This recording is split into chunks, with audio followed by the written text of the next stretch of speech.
We live in a very competitive world. For one data analyst job posting, there are 50 people who are applying for that job. And when it comes to recruiter, they're getting so many resumes every day. They spend hardly 10 seconds on one resume. So it's important you make your resume very effective, clean, and very precise. Don't make like 5-page long resumes. I have 12 years of experience reviewing resumes and interviewing people in Bloomberg, Nvidia, my own company, Atlic. My co-instructor, Hemanand, was a data analytics manager in the industry. He interviewed so many candidates. We both are bringing our years of experience in the interview process into this session today. We are going to review few resumes today, and you should listen to this conversation very carefully. Those resumes are going to be available to download in the video description below. So download them and you can fill out your details and use them for your own purpose. But we will discuss the common mistakes that people make in the resume, how to make them such that the probability of you getting an interview call increases. So let's get started. All right. We have two fresher resumes here, Loki Lal and Mr. Peter Pandey. Me and Hemanand, we are hiring managers. We are reviewing this resume step by step, and you will hear our thought process on how we perform this resume. So the first thing I notice is Peter Pandey's resume is 2-page, whereas the other resume is 1-page. I personally don't have any solid preference here, but it should be 1 or 2-page max. Make sure it is not going beyond 2 pages. Hemanand, you have any thoughts on this? Yeah, I think I would prefer 1 page. If it is 2 page, then it should be really worth it. Like it should really have some, content that the person have to use the second page. So that's my thought. And people sometimes, when they have even 30 years of experience, they say, okay, we can't include all of our experience in 1 or 2 pages. So they make 4-page resume. So Hemanand, you have any thoughts on that? I think the problem is people really get emotional to whatever things they have done. But the problem is like they don't understand what the hiring manager is looking for. So the hiring manager has already given you a hint, right? They have given you a hint in the job description. They kind of say this is what they need. So align your resume to those points. And for example, I did a mistake myself when I used to apply jobs earlier. I did something really that's an achievement for me. That's really something close to my heart. I created, I was part of the project where we developed a hybrid bike. That can run on the battery and all the stuff like that. So I used to put that in all the resumes because I thought that's like the biggest achievement of my life, irrespective of the job description, irrespective of what they're looking for. And later I realized I should not make this mistake, and I removed that from, it was hard to remove it, but then I thought, then the resume looked more concise, more relevant to the job description. Got it. So basically, customize your resume for a given job posting. You might have multiple skills, but when you read job description, they are asking for some specific skills. So you don't need to elaborate too much on the skills which are not required by that person because they are not relevant and you are unnecessarily creating a clutter. On average, the recent survey says that a recruiter would spend 7 or 10 seconds when they are doing the first round of screening. So you want to make sure that your resume doesn't get filtered in that process. So keep it short, precise, very much relevant to a given job posting. Now we will go over these resume sections one by one. So I'm reviewing the first section here, which is person's introduction. And this is good because the person has given the name, the contact, the LinkedIn. LinkedIn is often very important. So make sure you have a very good LinkedIn profile and you include all your contacts and everything in one line. I have seen people, what they do is they will waste like 4 or 5 lines in just the introduction. Okay, so don't do that. Try to optimize this. The second line is very important here. This person is a Power BI user group member and he achieved first rank in a datathon at Banana University. So if you have some specific, very special type of achievement, make sure you include it in a first line. That will grab the attention because the idea behind building a solid resume is that you want to separate yourself from the rest of the crowd. Okay. And this is the way you can separate yourself. If you look at the second resume here, That resume is again one line. They included all the contact details. Looks like this person doesn't have any specific achievements and they have not mentioned it. So that's okay. Other difference I'm seeing is this person has included a brief kind of objective, in these two lines, whereas this person doesn't. To me, both are okay. Ham, you have any thoughts on this section?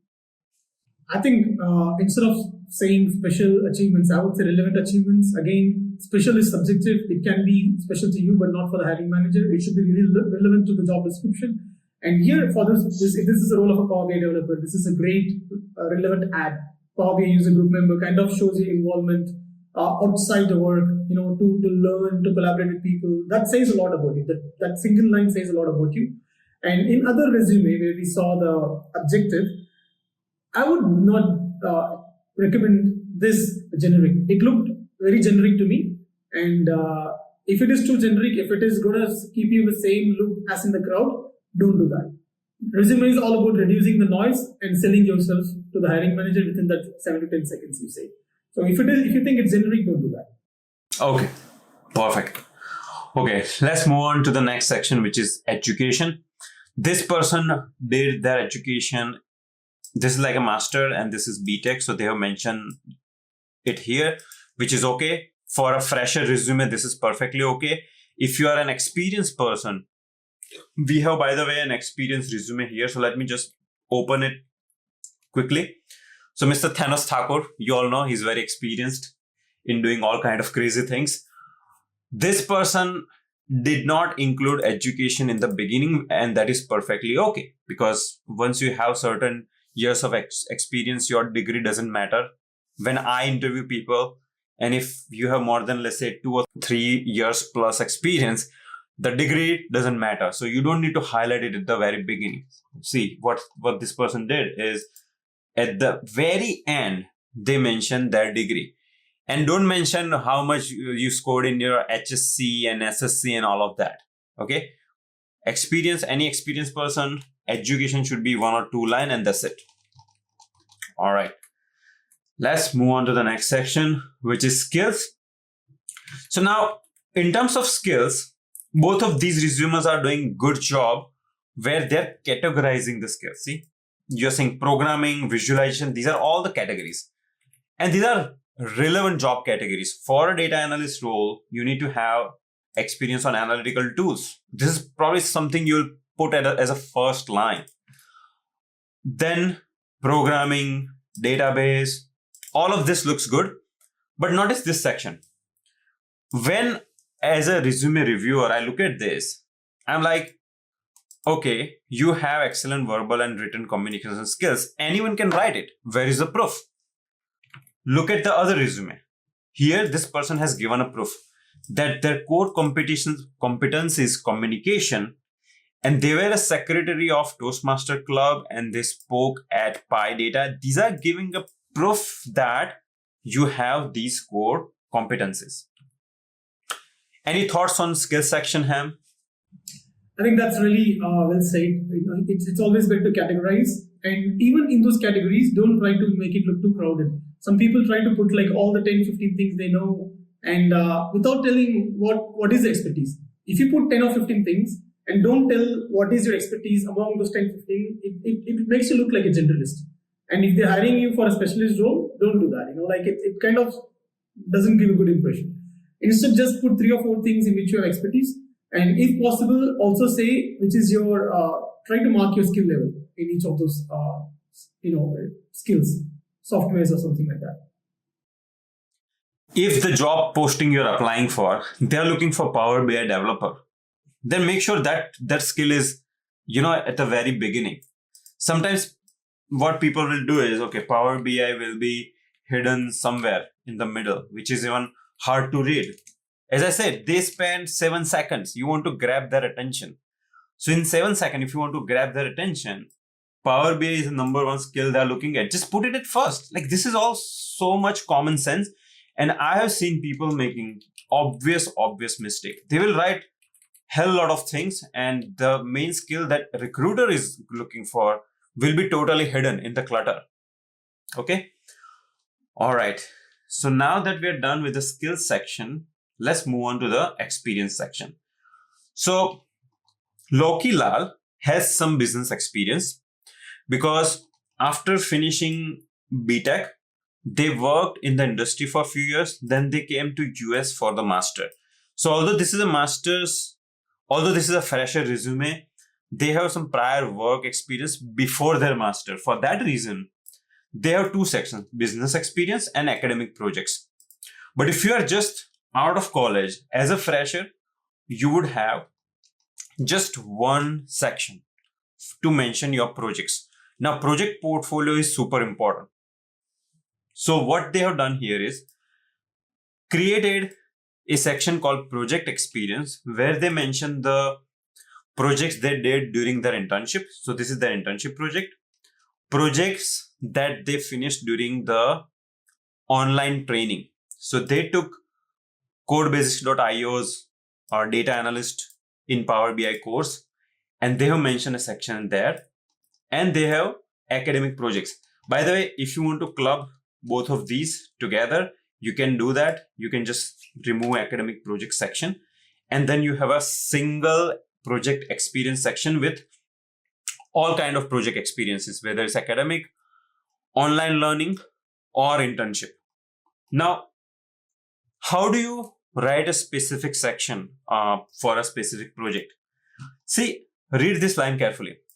This line is following a methodology called STAR methodology. So let me explain what STAR methodology is. STAR stands for situation, task, action, and result. So as a summer intern, when you say, I helped automate manual data extraction processes. So situation is the problem or the situation that company was going through that they wanted some improvement on. They were using manual extraction processes, which was not good, and they wanted to automate it. So automating was the task that they wanted to accomplish. And by doing auto classification of healthcare documents using Python, Tesseract, and regex, you performed a certain action. So for a given situation and task, you performed a certain action which gave you an outcome, which is the green line, which is improved SLA for classification process from 50 minutes to 2 minutes. In the end, people look for the end impact that you created. Let's say you wrote million line of Python code, but if it did not have end impact on your end user, there is no point. So if you're not mentioning this green section in your resume, that is going to be really bad. Any thoughts, Ham? Definitely. I think this is what I see in a lot of resumes I get. People are really focused about their action, the task, and everything. They say, I've digested, like, extracted 4 million records, blah, blah, blah. But they don't probably know what is the outcome of the task that they're doing. If they don't know the outcome, they're not really able to connect to the business. And that is very important. You need to display what is the business outcome that you helped to achieve. And that makes a lot of difference. And, and it will make your resume stand out for sure. All right. And I have highlighted the keywords here. So if you use Python, Tesseract, regex, those are the specific technologies that you use. And I mark them as a bold here. You improved SLA from 50 minutes to 2 minutes. That's an outcome that you want to highlight. Hence, that is also bold. You use all these keywords, say Tableau, Excel. These are all the keywords that a recruiter is looking for. So if you highlight them, it will catch their attention. So you have this nice section of your project experiences. If you look at the other resume, so let's go here. Here also see saving 80% of the time and saved $2.5 million.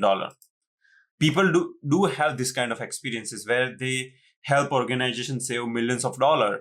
And if you highlight them, that can become even a talking point during the actual interview. So not only it helps you get the interview, but when you go in the interview, this will give you an opportunity to talk about your experience. So ball will be in your court. So you can drive the interview rather than interviewer driving the discussion. All right. Now, since this person has business and academic experience, they have created two clear sections, which is very well understood. For data analyst job profile, if you can mention anything about statistical analysis, any of the statistical methods that you use, see, chi-square, normal, t-distribution, VLOOKUP, these are all the goodies that you can have in your resume, and it will increase the weightage of your resume. Okay, now let's move on to the next section.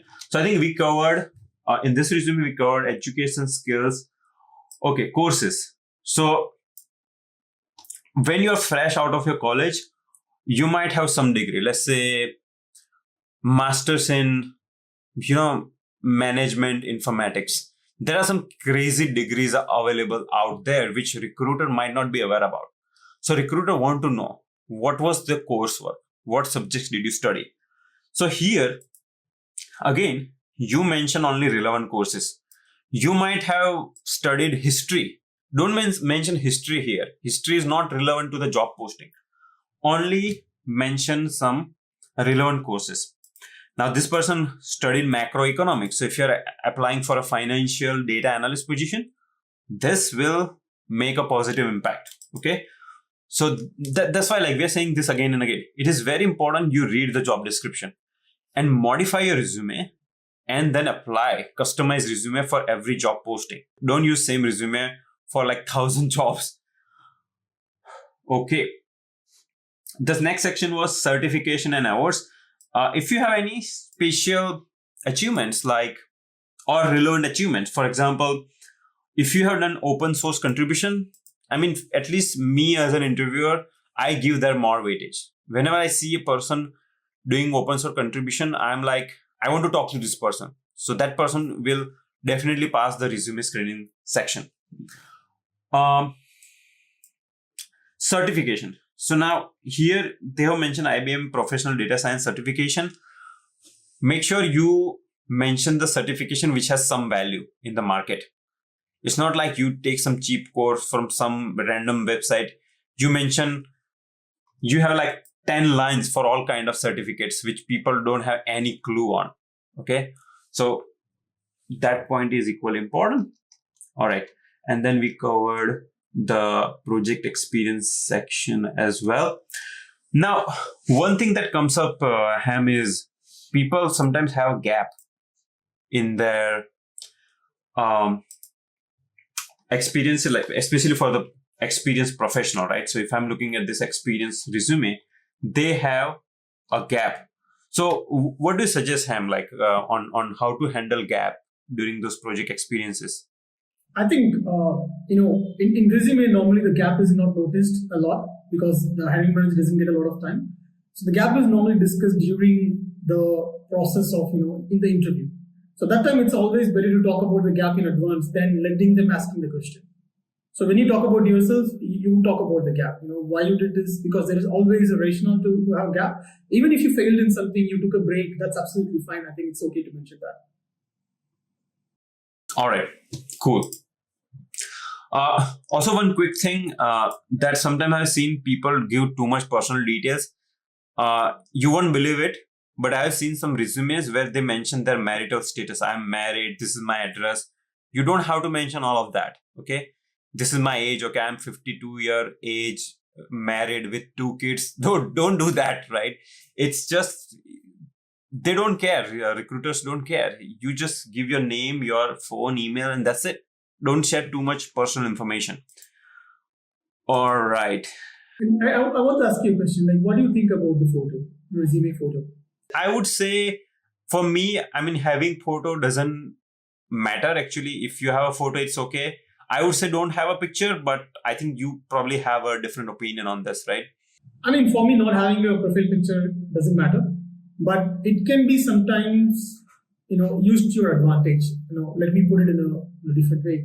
If you have, if you have your resume, so your resume is something like you are reading the resume to the hiring manager, right? So if you put a face on top of that, and if you have really well-clicked professional picture, really confident with the light smile, I think that makes a slight difference. It's a slight advantage. And I've discussed this with other fellow hiring managers and they felt the same way. But if you don't have a picture, it doesn't matter. But it is better to not have a picture than having a bad picture. So if you haven't clicked a professional photograph, don't use it. All right, cool. Now, interest in hobbies. I've seen sections where people say reading books, watching movies, traveling. You forgot playing cricket. Playing cricket. So if you're watching this video and if you have that section, please remove it. I'm urging you. If you want to mention your hobbies, do this. Include your favorite books, The Magic of Thinking Big, Atomic Habits, because this is better than just reading books. You're giving more details. And one benefit you can have by doing this is if the recruiter is also a fan of this book, then now they're psychologically connecting with you. They're like, wow, I connect with this person. For example, these two are my favorite books, right? And if I read a resume and I'll be like, wow, this person, he has same kind of thought procedure as myself. And I have this kind of connection and I want to talk to this person. The other signal that this gives you is you are big into self-development, because when you look at certain books, they're all about self-development, and then you're leaving a positive impression that you are reading all these books for doing self-development, and it's not just about learning technology. It is about general self-development, which includes your soft skills such as communication, presentation, people, how do you deal with people, and so on. You can also mention your favorite podcast as well. Okay. All right. Let's move on to the last part, which is our experience resume. So I'm here in the experience resume. So I'll just quickly glance over it. I think most of these sections are same. This person is having a nice one-line summary that senior data analyst with 5 years of experience in healthcare. And see, like for data analyst or data scientist, domain knowledge is very important. So if you can highlight that you have worked in healthcare or finance industry, and let's say if you're applying in some finance or healthcare company, they will value your domain expertise. I've seen some petroleum companies, they hire data analysts and data engineers. They want to hire people who have specific domain experience in petroleum industry. Okay. So you can include that in your summary. We covered all of this. So one type of resumes I'm seeing is the career transitioner. So let's say you have 10 years of experience in mechanical engineering field. You learn data analyst. Now you want to move to data analyst role. In that case, don't waste 2 pages mentioning your mechanical engineering experience. This goes back to the original point that we discussed. The thing you are mentioning here should be relevant to your job post. So you don't want to lie, of course. So if you have, let's say, mechanical engineering experience, maybe have just one section. Say April 2020 to Jan 2021. You can just say various, like you work in various mechanical companies, right? You can say, okay, mechanical engineer, and just combine all your experience in a short paragraph. Don't waste 2 pages in mentioning what you did with your hybrid bike and your turbo engine and all of that. Doesn't matter. You're applying for a data analyst position in finance company, correct? All right. So those are all the points we had. Hemanand, you have any other points to add? I think we are wrapping up the session now. No, I think I'm good. I think all the points you've covered brilliantly, and I wish I had this kind of a discussion when I was applying job. It would have made my life easier. But nevertheless, it's good. It's good to have this discussion. Perfect. Thank you. Great. Thank you.